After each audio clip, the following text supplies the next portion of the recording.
Perkenalkan, nama saya Mansur Tumayahu, staf pengajar Diploma 3 Keperawatan jurusan Keperawatan Politeknik Kementerian Gorontalo. Untuk sehari-harinya saya adalah pengajar daripada perawatan kelompok khusus, kemudian keluarga, gerontik, dan yang paling utama adalah yang oleh saya adalah perawatan kelompok khusus. Selain itu juga saya pengajar manajemen pasien safety, kemudian perawatan dasar, dan selain itu juga saya tidak mengabaikan untuk melaksanakan tridharma perguruan tinggi, terutama adalah penelitian dan pengabdian masyarakat yang terkait dengan mata kuliah saya. Assalamualaikum warahmatullahi wabarakatuh.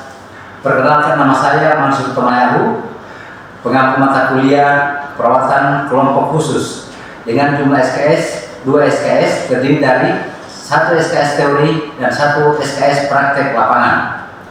Untuk CPL-nya secara umum adalah mampu menyusun asuhan perawatan pada kelompok khusus. Kemudian CPK-nya adalah mampu melakukan pengkajian terhadap pasien dengan baik BBLR, salah satu daripada kelompok khusus yang akan sebagai sasaran daripada asuhan perawatan pada kelompok khusus.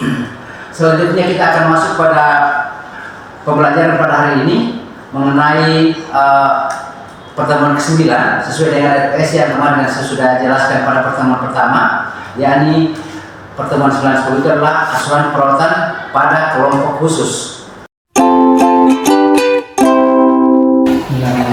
Assalamualaikum warahmatullahi wabarakatuh.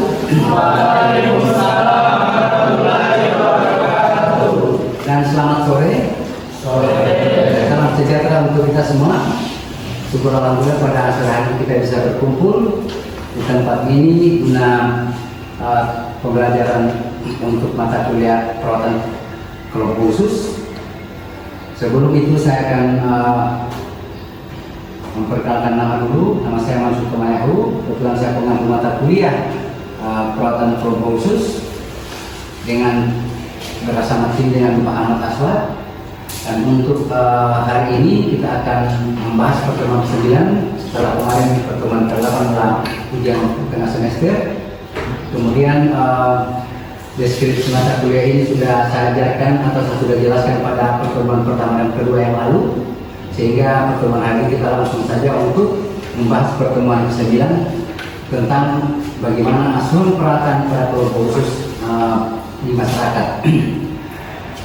Sebelum saya mulai melanjutkan materi, saya akan melakukan apresiasi dulu untuk mengetahui apakah materi-materi atau pokok bahasan yang lalu Anda sudah dapat itu bisa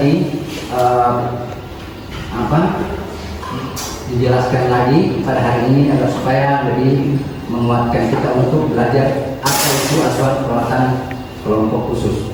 Oke, oleh karena itu saya mulai dengan apresiasi dulu. Yang pertama adalah kira-kira siapa yang bisa menjelaskan apa itu, ada berapa macam atau berapa kriteria untuk kelompok khusus. Siapa yang menjelaskan, angkat tangan? Ya, silakan. Demam dengan diabetes, Ya. demam dengan hipertensi. Ya. Mungkin masih ada lagi yang bisa menjelaskan lagi? Kurata ya, silakan Kurata. Di proses keperawatan itu yang pertama ada pengkajian. Pengkajian itu dimulai dari anamnesa, ada autoanamnesa dan autoanamesa. Kalau autoanamesa itu dari pasien langsung, kalau autoanamesa itu dari keluarga pasien. Setelah itu ada pengkajian fisik dari head to toe. Lalu setelah itu ada penegakan diagnosa.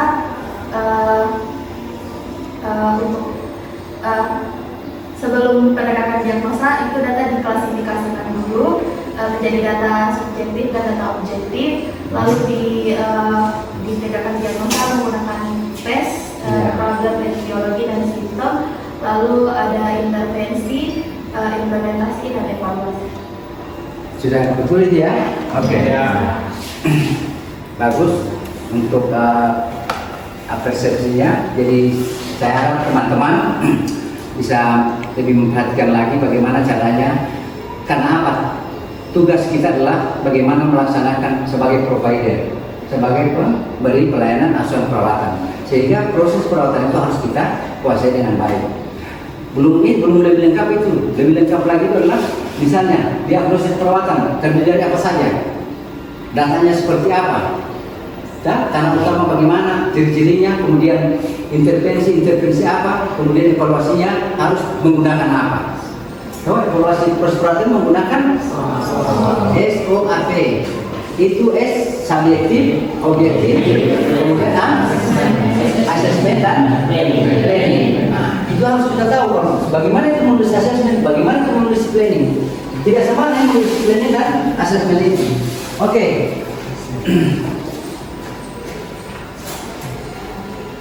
Selanjutnya masuk pada asuhan perawatan pada kelompok khusus. Bisa dibaca ini? Ya, bisa. Kelompok dalam masyarakat, jadi dalam keadaan fisik maupun mental dan sosial itu terganggu atau terjadi kelainan, itu namanya kelompok khusus.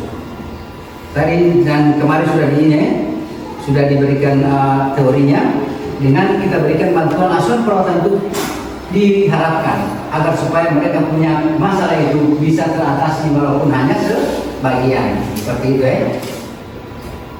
Kemudian aspek promosi, kalau aspek tadi sudah ada ini, jelaskan bahwa tapi untuk aspek promosi termasuk pada asuhan perawatan komunitas. Berdasarkan tadi teori bahwa kelompok khusus itu termasuk pada bagian dari komunitas. Dulu saya pengajar, masih ada komunitas itu, pengajar komunitas juga. Jadi komunitas terdiri dari yang pertama adalah individu, keluarga, kelompok, dan masyarakat sendiri. Jadi kelompok tadi terdiri dari dua, individu sendiri, tapi individu kan berbagai macam, misalnya mulai dari bayi sampai dengan lansia. Kemudian keluarga adalah dua atau lebih individu yang hidup dalam satu rumah dan tinggal diikat oleh tali perkawinan dan saling interaksi. Kalau bukan dua orang tidak boleh dikatakan dengan keluarga, seperti itu. Yang berikut adalah bagaimana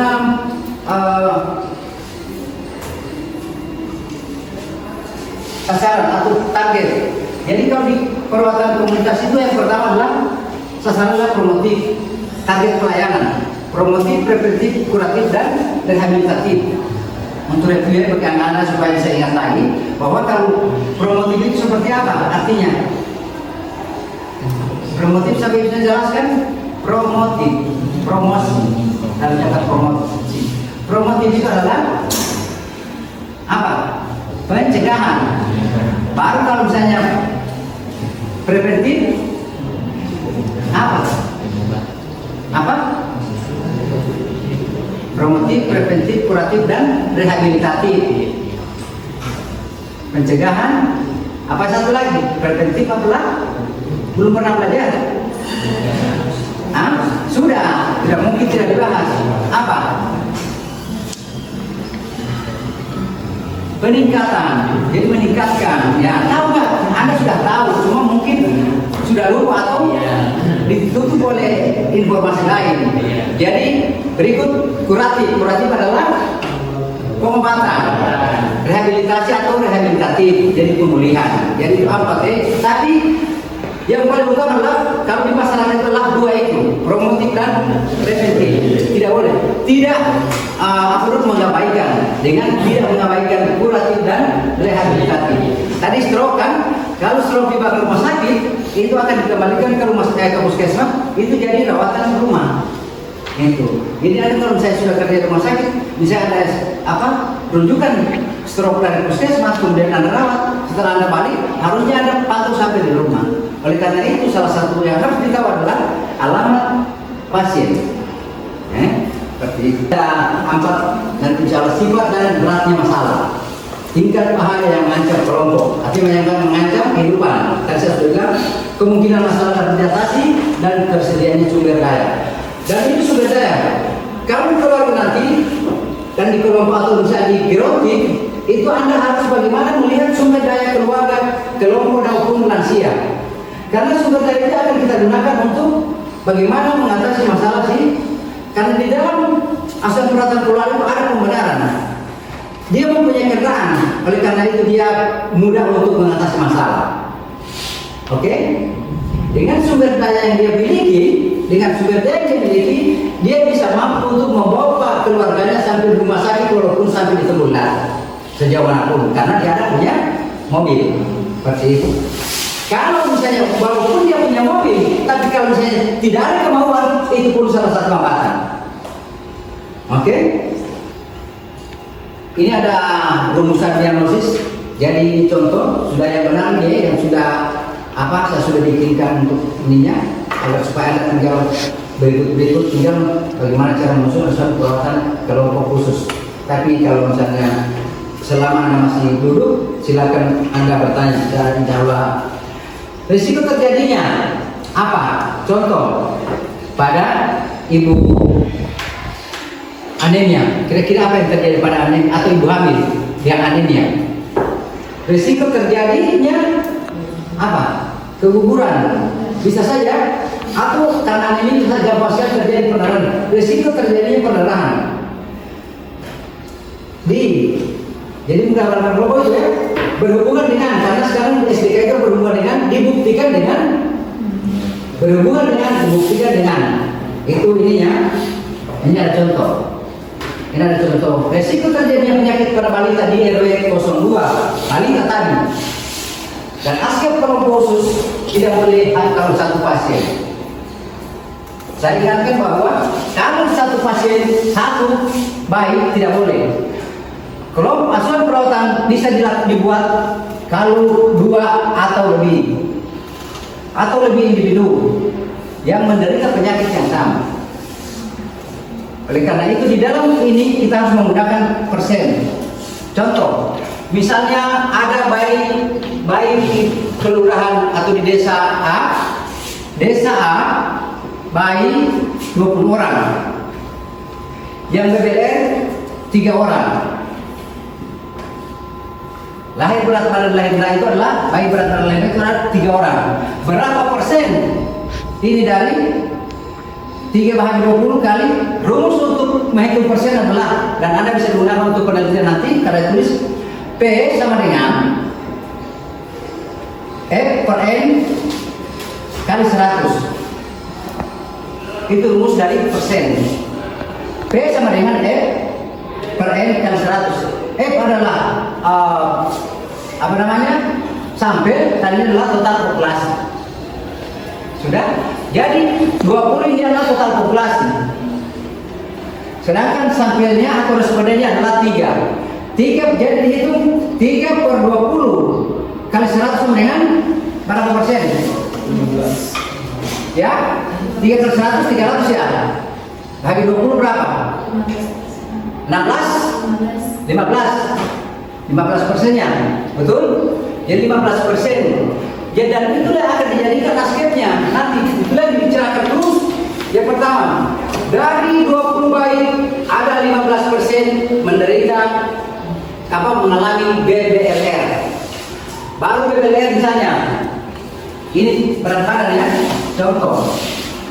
Ini yang 3 ini akan dibicarakan terus, yang 3 ini sampai ke evaluasi. Mulai dari pengkajian sampai dengan evaluasi. Kalau pengkajian masih masuk ini 20 dengan 3. Tapi kalau sesudah itu tinggal hanya 3 ini akan dibahas terus sampai di bawah. Buatkan askepnya.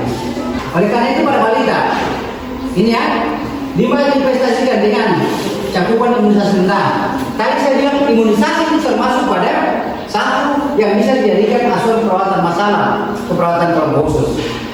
60% tidak lengkap. Jadi 60% kemungkinan besar tidak lengkap imunisasi bayi yang 20 orang. Kira-kira 60% dari 20 kira-kira berapa? 20 orang. Dari 60% berdasarkan rumus P sama dengan F pada kali 100 berapa? Berapa itu 60% kali 20 orang? 60%. 10 itu 50%. Ya, karena 20 10 itu dia 50%. Kalau 60% berapa? 60% dan 20 berapa? Kan setengah atau setengah, kalau setengah 50% dari 20 berapa? Tidak tahu kalian begitu anak. SMA berapa ini sama saya kok sudah SMA berapa ini kalau begini? Jadi 60% itu adalah berapa dari 20 jumlahnya? 12 ya? 12.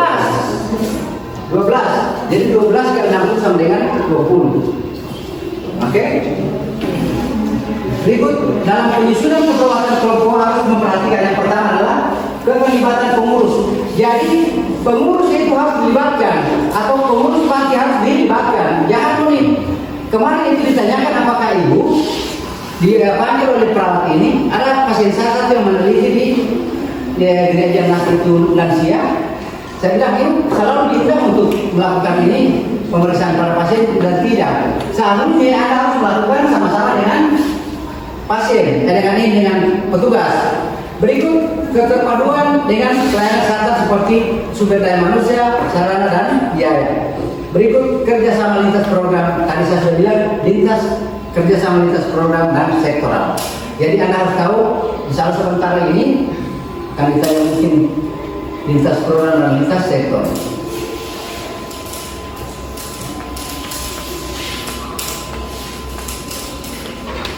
Ini ada 3 aspek strategi intervensi yang digunakan. Yang pertama adalah proses kelompok. Berikut health promotion atau behavior, yaitu perilaku, bagaimana merubah perilaku agar supaya dia menjadi mau dan jadi tidak mau menjadi mau. Itu perilaku. Misalnya buang sampah sembarangan, buang air besar sembarangan. Ini akan diberikan promosi atau edukasi, tidak akan lagi terjadi buang air sembarangan.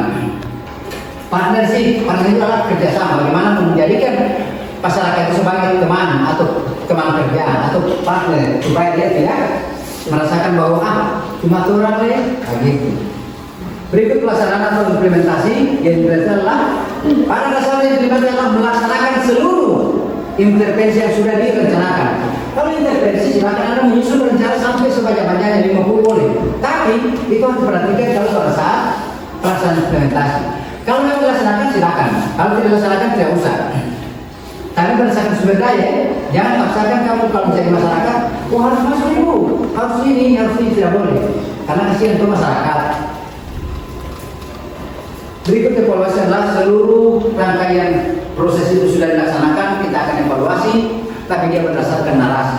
Kalau asuhan perawatan kelompok adalah narasi saja, dituliskan dalam bentuk narasi seperti kata-kata, bukan dalam bentuk tabel dalam apa. Itu karena dia 3 orang. 3 orang dalam kurung sekian persen menderita DBR. 1%, 33,33% berumur di bawah 1 bulan. Ini baik-baik, saya umur baik.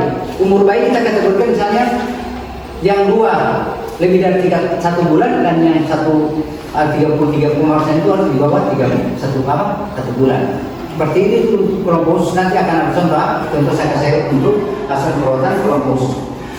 Demikian untuk pembelajaran hari ini. Itu ada mengenai tentang asuhan perawatan pada kelompok khusus.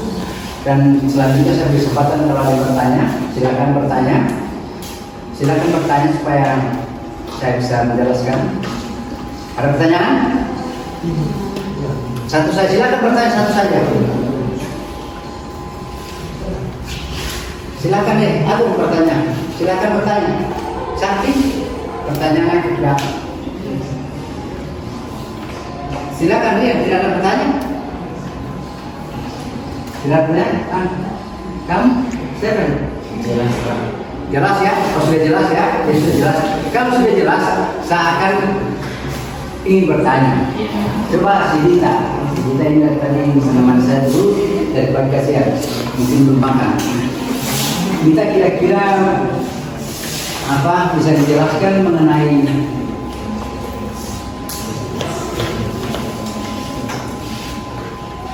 cara untuk menghitung persen. Contoh, rumus dari ya, silakan. Rumusnya bagaimana? Rumus menghitung persen itu P sama dengan F per N kali Harus saya benar ya. Iya. Jadi contoh 30 ke 20 baru 3 responden atau sampai 3/20 kan 100. Begitulah ini cara untuk, dan ini yang dipakai bukan saya tidak cuma asal-asal ngomong ini.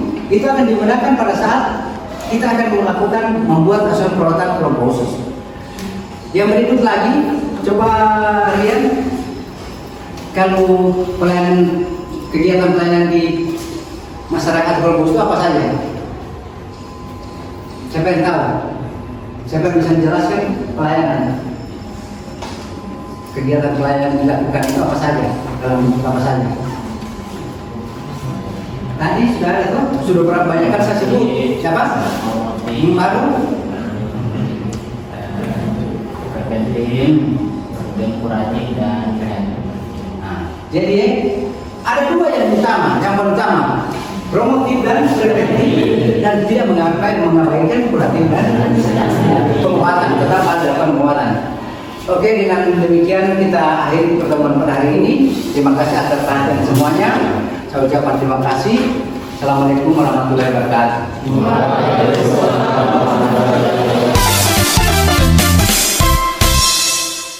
Untuk selanjutnya kita akan masuk pada role play, karena di dalam pembelajaran asuhan perawatan kelompok itu harus melakukan pengumpulan data melalui keluarga. Oleh karena itu saya akan mulai dengan role play untuk mengumpulkan data pada keluarga Tuan S. Silakan. Assalamualaikum warahmatullahi wabarakatuh. Waalaikumsalam warahmatullahi wabarakatuh. Baik Pak, hari ini Bapak Ibu. Baik, perkenalkan saya Terawat Ryan. Saya mahasiswa dari Politeknik Kesehatan Indonesia Surabaya. Jadi hari ini saya akan melakukan pengkajian kepada keluarga Ibu, terutama pada anak dan juga pada ayah ya. Oke, selanjutnya apakah Ibu bersedia dan Bapak bersedia? Baik, karena Bapak dan Ibu sudah bersedia, saya akan melakukan anamnesa atau pengkajian kurang lebih 15 menit ya. Nah, yang pertama bisa saya tahu untuk nama Ibu dan Bapak terlebih dahulu. Bapak siapa? Saya Pak Al ya. Nanti dicatat ya. Selanjutnya Ibu namanya siapa kalau boleh tahu? Bu Dita ya. Nah, ini adiknya. Oh, udah berapa tahun nih anaknya Ibu?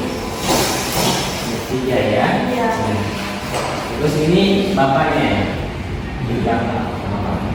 Nah, baik, sekarang Bapak kerjaannya sekarang apa? Sehari-hari saya cuma bikin urusan Pak. Kalau Ibu? Saya Nah, saya akan fokus ke pengkajian pada anak ya. Jadi pertama, Ibu semasa kehamilan pernah mengalami masalah dari awal kehamilan, kemudian pada saat kehamilan sudah masuk ke trimester 2 dan setelah melahirkan. tidak ada, hanya sama mama saya. Ya. Pernah mengalami pendarahan, Tidak. pernah keguguran. Nah, untuk adiknya ini adiknya anak yang keberapa? Yang anak kedua ya. Nah, untuk itu apakah imunisasi adik ini sudah lengkap? Belum. Pada saat itu bertepatan di jadwal imunisasi, saya tidak berada di rumah, jadi tidak sempat ya. ya. Tapi sebelumnya sudah pernah ada imunisasi yang dilakukan ya? Iya. Vitamin K ya, saya. Iya. Jadi alasan Ibu imunisasi adiknya ini tidak lengkap karena itu Ibu belum siap ya pada saat itu untuk melakukan imunisasi. Selanjutnya di keluarga Ibu ada yang punya riwayat penyakit bawaan seperti hipertensi atau DM atau gula. Untuk hipertensi ada. Oh Bapak ya, Pak. Jadi Pak punya riwayat hipertensi ya? Iya. Biasanya tekanan darahnya itu berapa?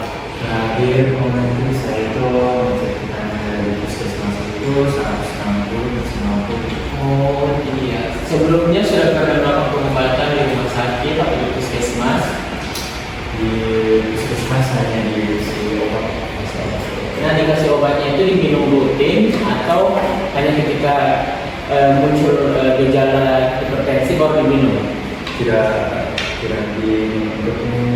Nanti muncul gejalanya ya, nanti dikasih ya. Oke. Kemudian kegiatan Bapak sehari-hari apa yang bisa Bapak lakukan di rumah? Saya di rumah ya, membantu istri saya, melihat cucu-cucu saya. Nah, jadi untuk Bapak karena ini hipertensi grade 2, jadi usahakan mengurangi konsumsi garam ya Bu. Jadi nanti kalau misalkan mau masak, punya Bapak dipisahin supaya nggak sama dengan porsi makan gitu kan. Untuk garamnya. Nah, selanjutnya untuk penghasilan Bapak, bagaimana penghasilan Bapak untuk sebulan itu cukup tidak untuk menghidupi keluarga? Alhamdulillah cukup, untuk sebulannya bisa dapat 500 sampai 700 per bulan.